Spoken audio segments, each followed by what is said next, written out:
Hi, welcome to this week's Inside Track with Scottish Sun. We've got Jim Delahunt here with me again. Jim, we'll start off with a quick recap of last week with a super Saturday with three winners. You kicked us off with the Kaluki Kid, then we had Charlie Barales and Jet Blue to cap it off at Cheltenham. What was your take on last week's racing? Yeah, it was really good last weekend. We were delighted with the horses that we managed to put up, Robert. I think if you want to start with the Kaluki Kid, Nicky Richards, I think we pointed out his horses are in fantastic form, and that horse had run a really nice race at Ayr the time before. He won very, very well at Doncaster. He was available at 4-1 right up till Saturday morning, went off 11-4. So I hope a few people got on at the better prices. He's been put up £7 for that. I think he's going to be a very nice chaser in the longer term, but I'm sure Nicky Richards will find something for him shortly. But you must have been absolutely delighted with the way that Charlie Uber-Ali's won Yeah, later on the card. yeah, it was absolutely fantastic. I mean, he third in the race last year, went two places better this year, couldn't have worked out any better. And then Jet Blue come over for France. We did see he was the unknown one. We thought we could get Skyjack Hijack beat. We were right in that. Jet Blue. Now, where do you think David Cotton? You think he'll come back for a race at the festival now? I would have thought so. Now that the horse has proved himself over here, I think he'll come back for something nice. But the other horse that we saw and the horse that we flagged up, Robert, was Majborough, making its chasing debut. The 4-year-old over in Ireland for Willie Mullins, and of course we thought that he'd be going to the Arkle. He's now the 5-1 best priced second favourite for the Arkle. But Ballyburn, I think that's the other Mullins horse, and they're talking about stepping him up to 3 miles. Well, I think you're seeing the benefit of getting rid of the turners and turning it into handicap. And not that you would have gone for the National Hunt Chase, but that's become a handicap as well. You are seeing him maybe funneling these novices together a bit more at the festival. He's going to the Ballyburn's going to the race at Limerick, the Faheen Novices Chase, which Yeah. Mullins tends to send the good ones. That maybe gives you a pointer to what he's thinking. And anything that we can do to make Willie Mullins make decisions quickly is always good for racing, isn't it? And of course, they've dropped Sergino back into the equation. That's been back this week, which suggests that all is well with Constitution Hill in terms of over hurdles. Yeah, well, it's going to be a cracking few days racing over Christmas, especially kicking off at Kempton on Boxing Day. The talk is Sergino might go to the Wayward Lad the following day now, isn't it? Yeah, that's right. So, I mean, Christmas at Leopardstown, Kempton, Limerick, Wetherby. Let's go in Wetherby as well. There's going to be some fantastic racing. We're going to touch on a couple of those races later on before we finish. But I think we're going to start on Saturday and we're going to start at Ascot. Yeah, where they've got the long walk hurdles, the main event there. I mean, I looked at this race and there's a lot of handicappers in it. I mean, Crambo, last year's winner, coming off a long break.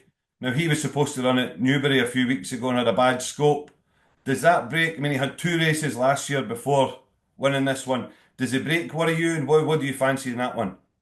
Well, I love Crambo as a horse. I just don't fancy him to win this race on Saturday, Robert. It's a long walk hurdle over 3 miles, 1.5 furlongs. As you say, when he won it last year, he'd had two races already.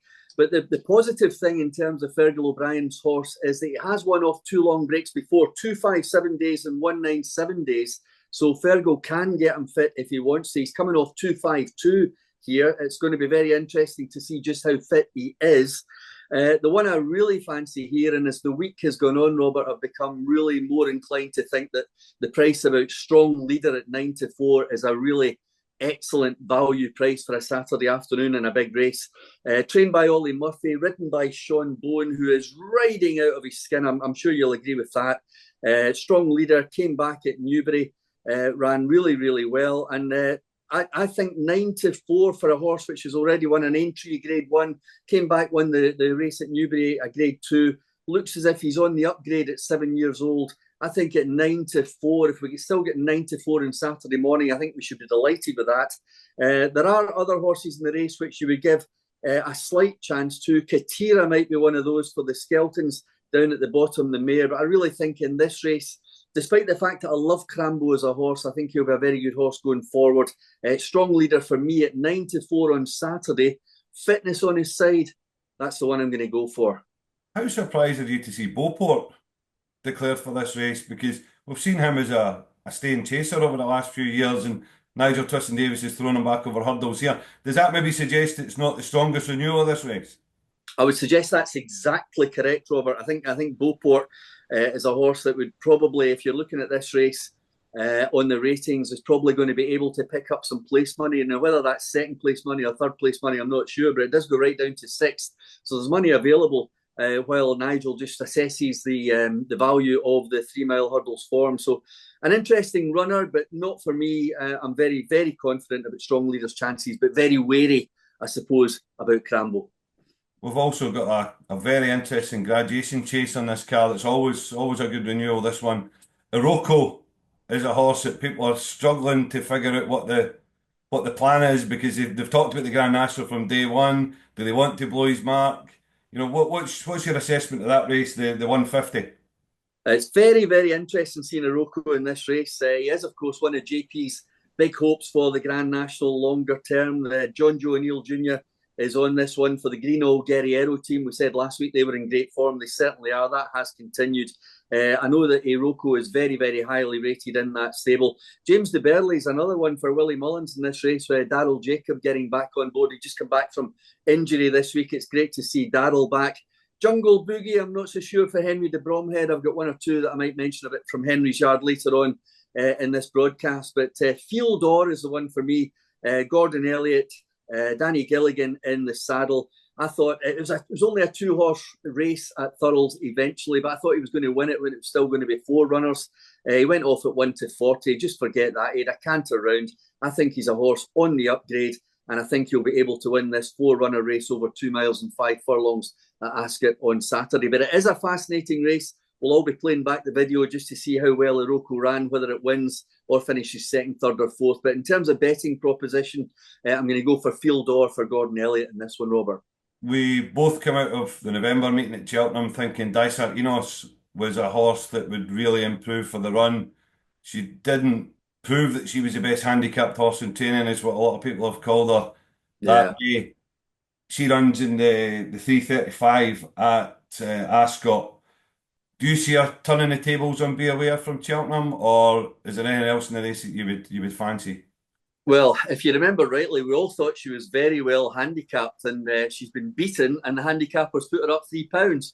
So is she still well handicapped? Well, funnily enough, I think she is, because I think I said to you on this programme straight after that race that Dysart Enos ran like a mare, which needed the run, not only in terms of fitness, but she was too excitable at the start.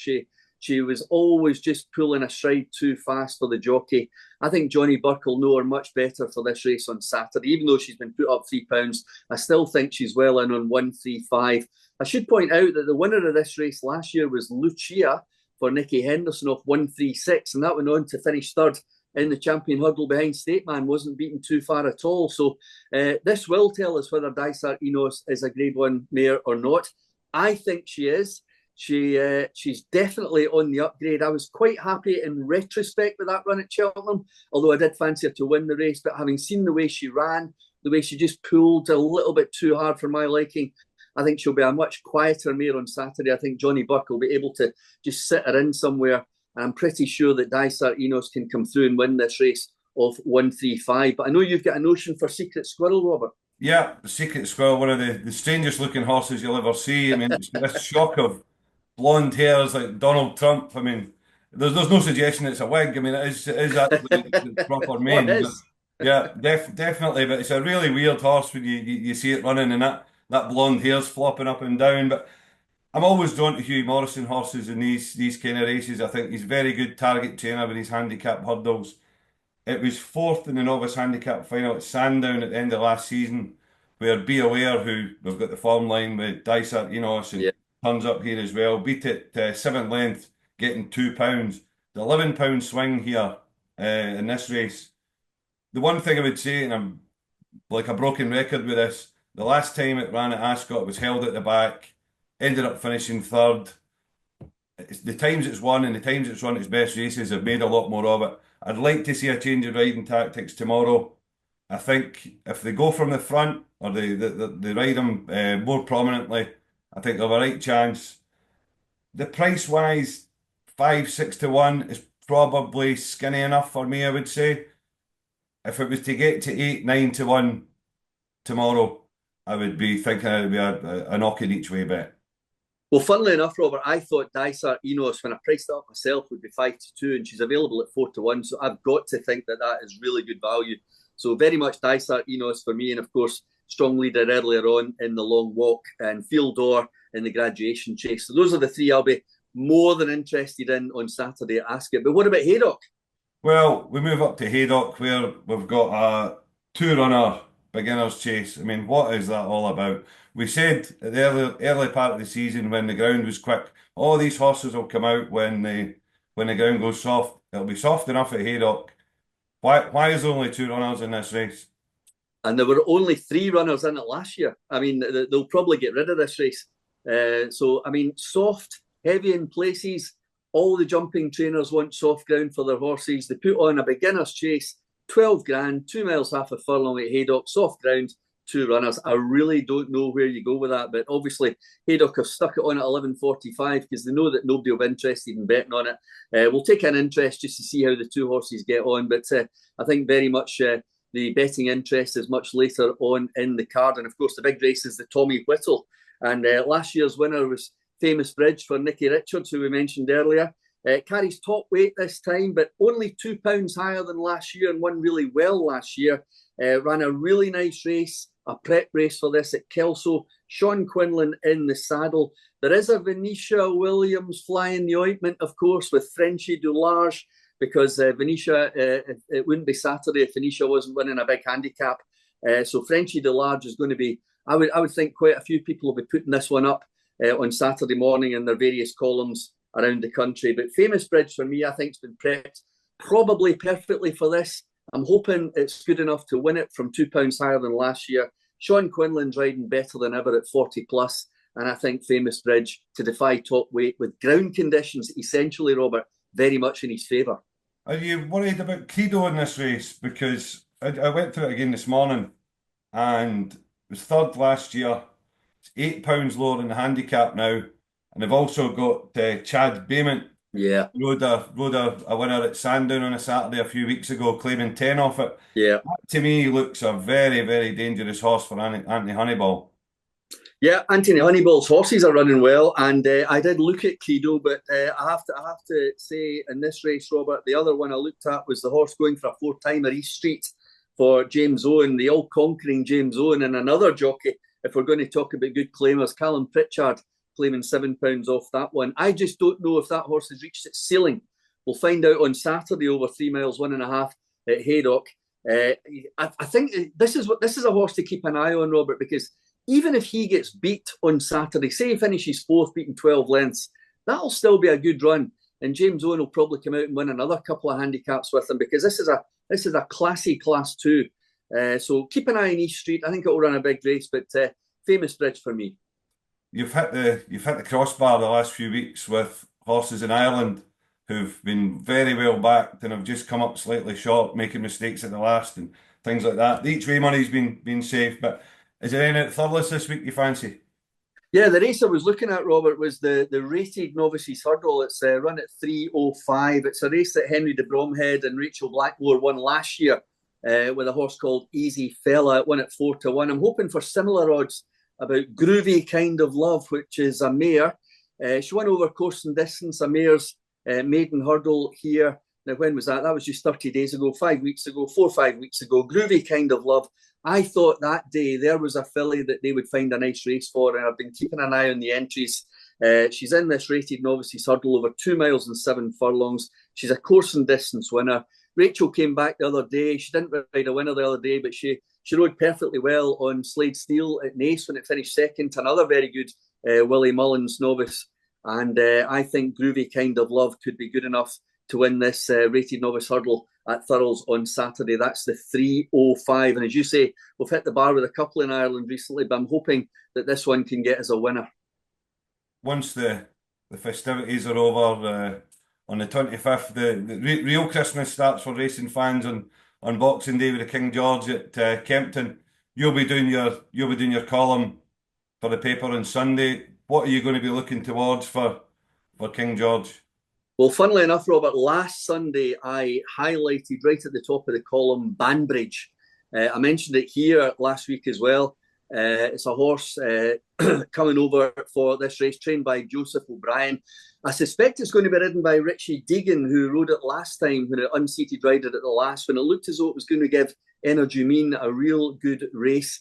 Steps up to 3 miles. He's a winner at Kempton in a graded race last year. I think he'll be perfectly suited by the track. Joseph O'Brien, to me, never goes out of form. His horses are always in form for some reason or another.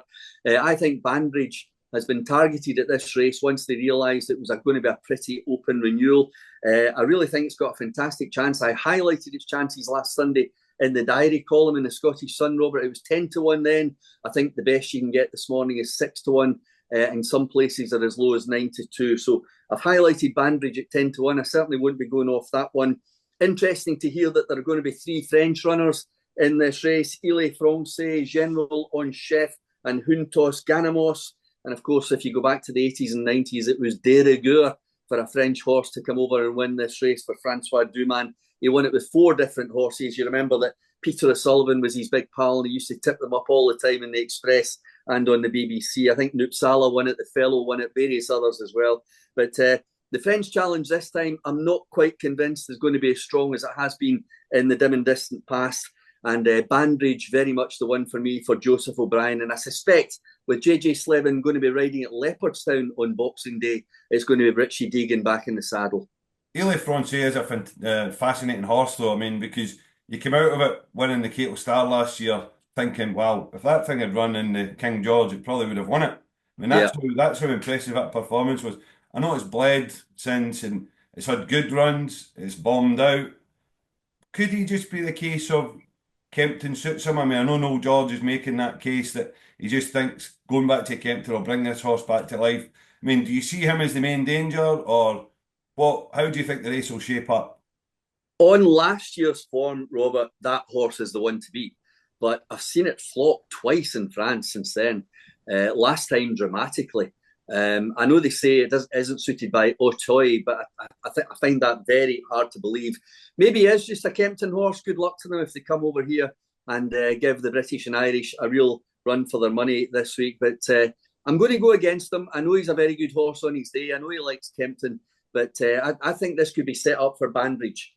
He's a horse that's come along quite nicely. There are others that we can give chances to, and of course, come the day, I think there'll be 5 or 6 different opinions with the various tipsters around the country. But Banbridge is the one for me.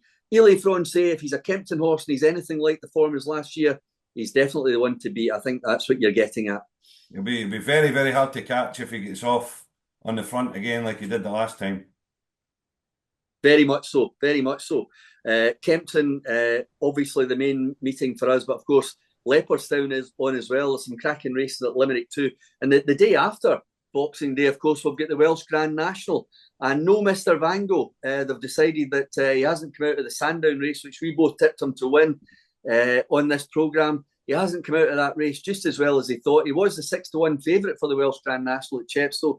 So they're now jostling for favouritism. I think they're 7-1 the field with most firms. And the horse I'm very interested in and was interested in before Mr. Vango came out, Robert, is Gallia de la Tour for the Skeltons. I think this horse has been laid out for the race. Nicely handicapped, in my opinion. And around about 8-1 you can still get. I think Gallia de la Tour is going to be the one that I'm going to be making the case for in the diary on Sunday, as well as another mention for Banbridge in the King George. What about across the Irish Sea? I mean, the host of superstars unleashed, but is there anything maybe under the radar that's caught your eye? Yeah, the horse that's caught my eye, and I've already hinted at the Henry de Bromhead horse at Thurles on Saturday, but it's a horse, another filly incidentally, called Lady Rose Hackett, trained by Henry de Bromhead. Has had a couple of runs at Clonmel, a track that Henry likes to blood horses at. Second first time, fourth the second time. The fourth was actually slightly better than the second in terms of form. The hood certainly helped. She's had 4 different jockeys in 5 races so far. I'm not quite sure who's going to be riding her at Leopardstown next Saturday. We're maybe getting ahead of ourselves here, Robert, but I thought it was worth flagging up. Leopardstown next Saturday, 12:50. It's a 2.5 mile handicap hurdle. She's in off an opening mark of 105 and an 80 to 116 handicap. I've liked what I've seen from this filly so far, and I just suspect she might be a job horse, and it might be one to keep an eye on as the week goes on, and just keep an eye on any anti-post betting, early prices, etc. Lady Rose Hackett next Saturday at Leopardstown. Just in a similar theme to keeping an eye on horses, we spoke about Sue Smith and the way she Yeah, trains them and the way her horses were just bubbling up. Now, Just Jess was an absolute disaster. I got that completely wrong out the back of the television after about two fences. But the general point is stood up well. I mean, she's had two winners since 11 to 1, 9 to 2. Would have had a winner at 14 to 1, which was available at 14 to 1 in the morning. If it wasn't for Shea Halton's fantastic ride at Catterick, which was just beat us. She's got one entered tomorrow at Haydock Serendipity. So I'll be keeping a close eye on that. I'm not convinced about the step back to 2 miles, but she's one at the moment that if the money comes for her horses, it's well worth paying a second look. And I'll definitely be keeping an eye on the Sue Smith horses over the next few weeks. yeah. You made a great point last week. Absolutely tremendous point about Sue Smith's horses. Now they come into form and they start winning. I looked at Serendipity myself. It's a race that Nettie Wells in for Lucinda Russell and Patrick Wadge. It's not a race I'm going to bet on, but I'll be watching. And if the money comes for Serendipity, Robert, I'm sure the hard earned will be on from your end. Good stuff, Jim. Thanks very much. Have a good Christmas. You too, Robert. Thanks a lot. Cheers.